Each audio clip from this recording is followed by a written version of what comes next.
Man, padong na bitaw, hapit na gyud no. Bitaw no, gamay na lang oras no. Nindot kaya itong pamalandong, no? How does it feel to have God dwell in you? No, giunsab nato, giunsay gibati nato nga ang Ginoo nagpuyo ka nato, no? Yeah, how do you make room for God in your heart?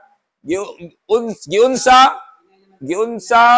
nimo paghimo, no? Usa ka lugar o sa karo o sa ka kwarto alang-alang gyud sa Ginoo nya diha gyud sa tong kasing-kasing. Mao ni unahon gyud nato ang espirituhanon pagpuyo o pagtubo, no? O evaluating values, no? Ingani no mao ni tinuod nga katumanan nga espirituhanon gyud nga kalihukan kaysa material. No, inyo gitong gisgutan ganina. No, nga ang katigayunan mga materials. No, nya atong pamalandungan kung unsa gyud ang tinuod nga hinungdan ni atong kinabuhi. Unsa gyud? Pagtuog, gugma, serbisyo, nya naay mga personal gyud, no, nga pagtubo, no? Mao ni siya ikaduha. Pagpalambo gyud, sa pagampo, no? Mao to inyong gisgutan ganina gyud nindot kayo sad, no? Una, no, mao na siya cultivating prayer. No, mao na siya og meditation, no, mamalandong kita. No, kay di gyud kapuyo ang Ginoo tong kasing-kasing kung wa gyud tay pagampo, wa tay pagpamalandong kaniadto ang kinabuhi nako, kinabuhi ni Willie, ingana na si Willie. No, mao to iyang gingon nga niundang siya wala nawa siya pagpamalandong, mao na nibalik gyud siya sa iyahang kaniadtong kinabuhi. No, unsa pa gyud nahisgutan ninyo?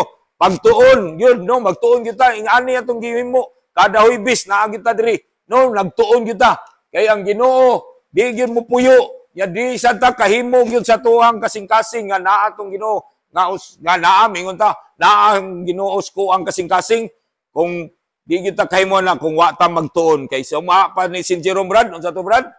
No? Ignorance of the scriptures, is ignorance of the Jesus Christ, no, mao na, iya gina kang St. Jerome gina. No, nya mao na magtuon kita. No, sa ba pag-apil, mao to gingon ni Brad Roland, no, nga na-apil siya, nahimo siyang minister. No, devotion. No, pero magunsa man ang devotion kung dilita mga lagad magtuon mga lagad ngadto sa uban. Sama sa mong gihimo ni Brad Warrell, no, nga amo gyung nangalagad na gyud miskapa, no? Kaya ang debosyon, usa ka debosyon, unsa may bunga sa atong debosyon, no, mao na mga lagad ta ngadto sa uban nga mas labi pag yung nanginahanglan, no, sama sa igsoon ni Brad Darren nga bago lang nakagawas, inaot nga aton gyud nga magni nga dili lang paglikay sa mga dautan ang iyang gibuhat kundi maisugon gyud siya sa unang bahin sa to ebanghelyo, ayaw kahadlok. No, mao to gihimo pod ni Brad Willie. Wa na gyud siya madlok. Magpadayag na gyud siya sa iyangan, bahala siyang mamatay kuno siya diri sa pulong sa Ginoo. Basta magpadayon siya na gyud pagtuon sa pagtulunan sa Dios. Diha sa niini atong matag huibis. No, mao lang magbansay-bansay sa ta nga makontento na tas tong ginabuhi sama ni yan, nga makontento sama giningon Roland aw ni Brad Willie nga makontento na siya, naagyon, yang makontento. Nang lang magbansay-bansay sa ta nga masalamaton ta. Nga ingani atong gibuhat nga magpasalamaton ta sino di man ta kabot diri kung wa gyud ni way gihimo ang Ginoo diri kanato, no? Ya pagsalmot gyud, ya musalmot gyud ta. No, nya unsa pa gyud? No, pagserbisyo ngadto suban ya. Unsa pa gyud? Paglikay, no, kanang bitong attach na kay ta sa atong kinabuhi ba sa usa ka butang.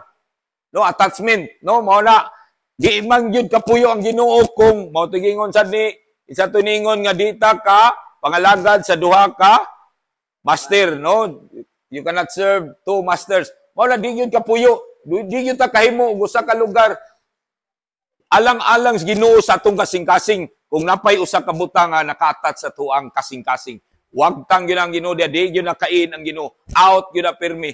No, mao na diha ang atuang yun, ya kinanglan, adlaw-adlaw, naka-align yun ta sa pagkabubuton sa Ginoo. No, naag yun na, naka-align yun ta, kadadlaw kay ang tagayon na itong prioridad, yun nga, nga ipakita yun na to nga ang espirituhan nun yun, no, nga ang kalihukan, mga kalingawan, no, lumalabay ra na ang espirituhan nun yun, kani nga to ang gihimo, pagtuon, pagpangalagad nga to suban nga mas nanginanglan, pagtuon sa, ano atong gihimo yun, kani nga, liturgical Bible study, brad, no?